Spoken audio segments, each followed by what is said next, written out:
اگر چاہتے ہیں کہ کوئی ایسا عمل ہو جو رونگٹے کھڑے کر دینے والا عمل ہو، رونگٹے کھڑے کر دینے والا عمل ہو، رونگٹے کھڑے کر دینے والا عمل ہو، اگر آپ چاہتے ہیں کوئی ایسا عمل ہو، ایک بار سورت اخلاص کو لو اللہ پڑھے، صرف ایک بار، صرف ایک بار سورت اخلاص پڑھے، صرف ایک بار. اور جب پہنچے نا اللہ الصمد قل هو اللہ احد اللہ الصمد. میں یہاں بھونٹ پورا میں کچھ دن رہا، اور ایک صاحب میرے پاس آئے، مجھ سے کہنے لگے کہ میرے اوپر کسی نے ایک ایسا کالا جن اور ایسا خطرناک جن مسلط کیا ہے کہ جو میں آنکھوں سے دیکھتا ہوں اور میری بیوی آنکھوں دیکھتی ہے، بچوں کو نظر نہیں آتا، کوئی گھر میں آئے اس کو نظر نہیں آتا، میں آنکھوں میں دیکھتا ہوں. کہنے لگا ایسے دیوار کے اندر چلا جاتا ہے، پھر دیوار سے باہر نکل آتا ہے، چھت کے اندر جاتا ہے اور چھت پھٹتی محسوس ہوتی ہے، ہم ڈر کے بعض اوقات ہٹ جاتے ہیں کہ چھت پھٹی ہے گر نہ جائے، پھر وہ مل جاتی ہے، پھر ایسے چلا جاتا ہے. وہ کالا جن ایسے چلا جاتا ہے، ایسے آ جاتا ہے. کہا کہ اسے کسی نے ہمارے اوپر مسلط کیا ہے، مسلط کیا ہے. ان کے کچھ مسائل تھے، کوئی آپس میں مسلط کیا، اور کہا کہ وہ جن ایسا ہے ہمیں عبادت نہیں کرنے دیتا، تسبیح نہیں کرنے دیتا، وظیفے نہیں کرنے دیتا، اعمال نہیں کرنے دیتا، ہمارا منہ بند کرتا ہے. مجھے آج بھی اس بندے کے الفاظ یاد ہیں. دو اس کے ساتھ بوڑھی خواتین تھیں، ایک بہن تھی ایک بیوی تھی، بیچارہ حالات کا ستایا مارا ہوا، کچھ 60 65 کے 70 کے قریب اس کی عمر تھی.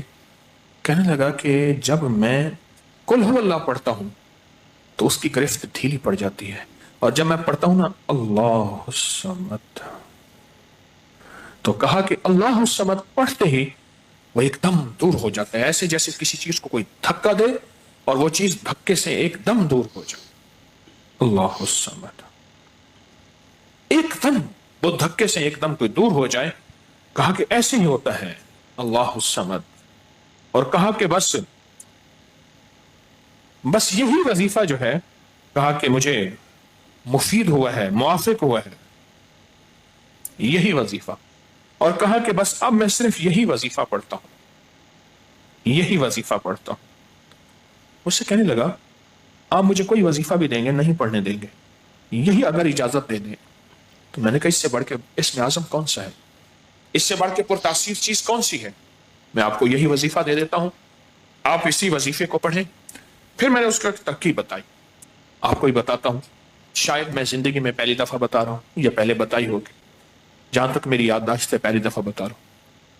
یہ نہیں کہ چھپاتا ہوں، دعویٰ تو پھر بھی نہیں کر سکتا، بھول جاتا ہوں پھر یاد آتی ہے بازو کا. اب وہ چیز آپ کو عرض کر رہا ہوں. میں نے اسے کہا صرف ایک دفعہ سورۃ اخلاص پڑھ، اول آخر 3 دفعہ درود شریف. رونگٹے کھڑے کر دینے والا عمل، اس کا نام جو میں نے سالہ سال سے رکھا ہے، رونگٹے کھڑے کر دینے والا عمل.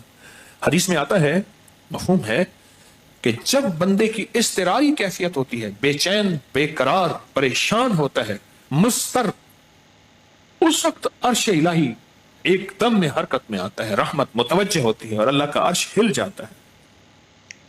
رونگٹے کھڑے کر دینے والا ایسا عمل جس میں انسان جو ہے بس ایک پل میں ایسے بے چین بے قرار ہو. اس کی ترکیب یہ ہے کہ والا پھر درود پاک 3 بار، ایک دفعہ سورۃ اخلاص پڑھیں، اور پڑھ کے جب اللہ الصمد پہ پہنچے نا تو اس کو ہلکا ہلکا دل میں دہرائیں، اللہ الصمد اللہ الصمد، دہرائیں توجہ سے دہراتے جائیں دہراتے جائیں دہراتے جائیں. پہلے الفاظ آتے ہیں، غور سے سنیے گا، پہلے الفاظ آتے ہیں پھر کیفیات آتی، پہلے الفاظ آتے ہیں پھر کیفیات آتی. پہلے الفاظ آتے ہیں، انسان پہلے الفاظ سے، بچے کو آپ ایسے لوگوں میں، ایسے لوگوں کے ساتھ پلنے کے لیے جو بول نہیں سکتے، بچہ کبھی نہیں بولے گا، وہ کہاں کرے گا، کرے گا، بول نہیں سکے گا، کیونکہ بچہ الفاظ چنتا ہے پھر وہ الفاظ بولتا ہے. پہلے الفاظ ہوتے ہیں. کسی نے پوچھا حضرت میرا دل ذکر نہیں کرتا، بس زبان سے کرتا ہوں. کہا مبارک ہو، اللہ نے جسم کے ایک حصے زبان کو قبول کر لیا ہے، اس کو نہ چھوڑنا، ایک وقت آئے گا دل بھی قبول ہو جائے گا، ایک وقت آئے گا دل بھی قبول ہو جائے گا۔ اس زبان والے ذکر کو نہ چھوڑنا، وقت آئے گا دل بھی قبول ہو جائے گا۔ اس کو نہ چھوڑنا، اس کو نہ چھوڑنا، حقیقت کہہ رہا ہوں۔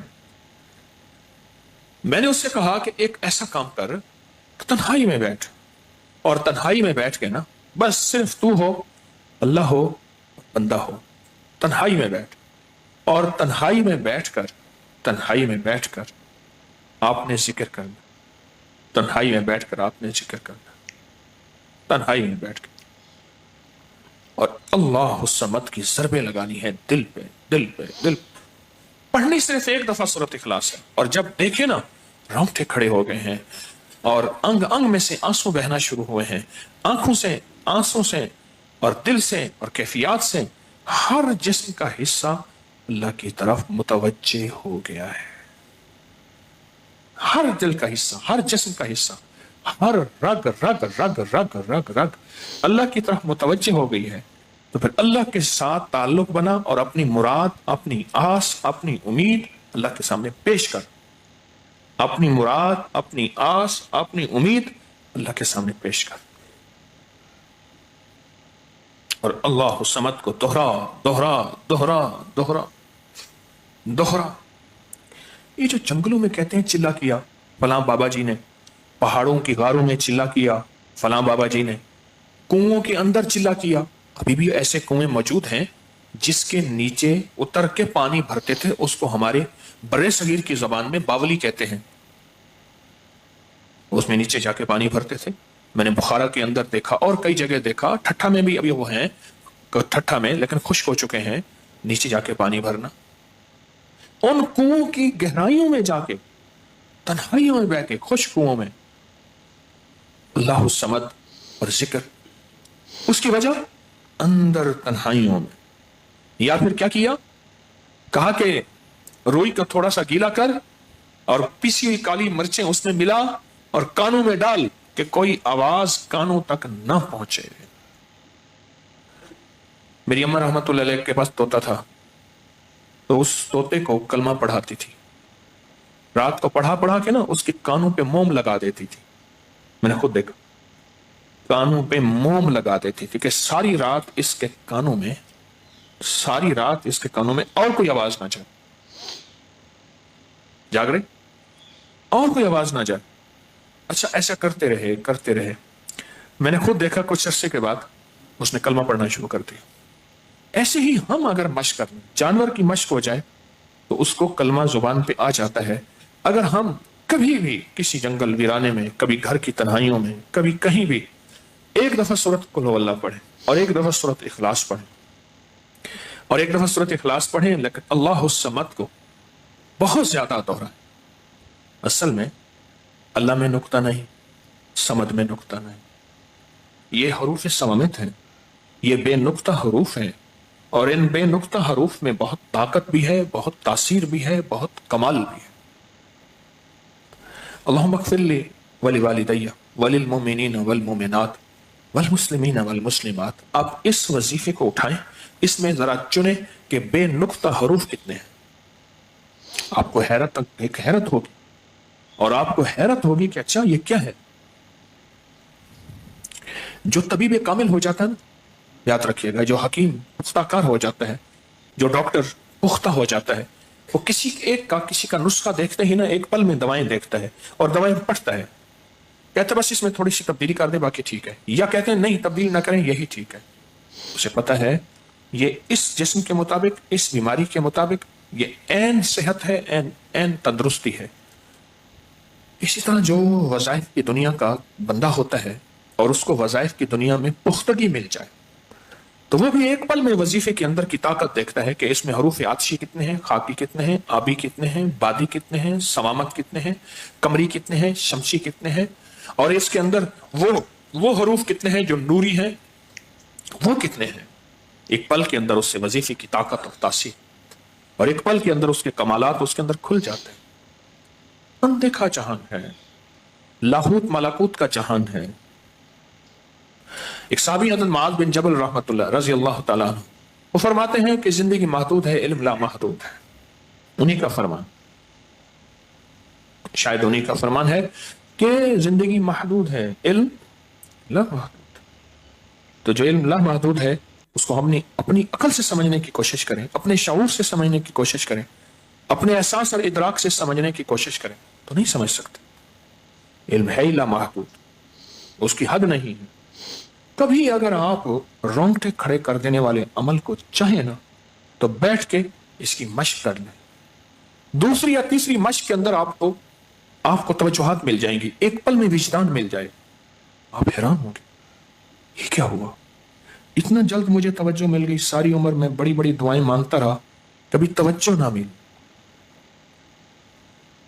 کبھی کیا نہ ملی؟ توجہ نہ ملی. اور پل کے اندر اتنی مجھے توجہ مل گئی. آپ حیران ہو جائیں. اللہ الصمد. جب اس کو انسان وجدان سے اور پورے درد سے اور پورے غم سے اور پورے درد سے بندہ اس کو دہراتا ہے، اس کے اندر جتنے بھی حروف ہیں وہ سارے وہ